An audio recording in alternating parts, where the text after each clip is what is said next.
మేమొక నస్యం అని ఇస్తాం. శ్వాసాహార నస్యం అనమాట అది.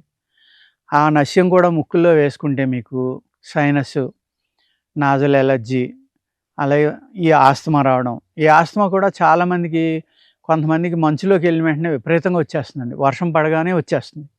ఆ వర్షం పడగానే వచ్చింది మేఘరంజి అంటాం. అలాగే ఐస్ క్రీమ్ తింటే ఇమ్మీడియేట్‌గా తేడా చేస్తుంది. కొందరికి పల్లీలు, కొందరికి వంకాయ, కొంతమందికి చేప.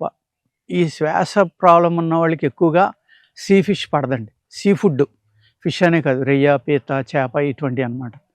అందుకే ఏం చేయాలంటే మీరు ఇక్కడ పాటించవలసిన పద్యం కూడా ఏంటంటే గోంగూర, వంకాయ, పల్లీలు. నాన్ వెజిటేరియన్ తినేవాళ్ళైతే సీ ఫుడ్ పూర్తిగా మానేయాలి. ఐస్ క్రీమ్ తినకూడదు, కూల్ డ్రింక్ తాగకూడదు. అలాగే చలవ చేసి పదార్థాలు తింటే కొంతమందికి వస్తుంది.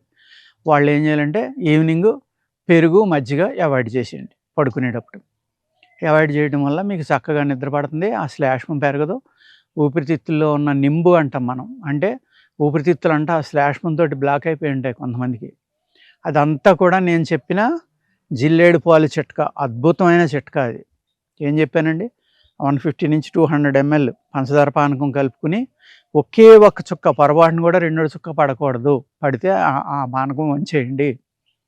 ఆ పానకం తాగి అది 2 వారాలకు ఒకసారి అలా తాగుతుంటే ఆ శ్లేష్మం అంతా బయటపడిపోయి మన మందు ఇంకా ఫాస్ట్‌గా పనిచేసి మీరు 3, 4 నెలలు, 6 నెలలు వాడుకోవాల్సింది ఒక 2, 3 నెలలకే చాలా రిలీఫ్ వచ్చి బ్రహ్మాండంగా తగ్గుతుందండి.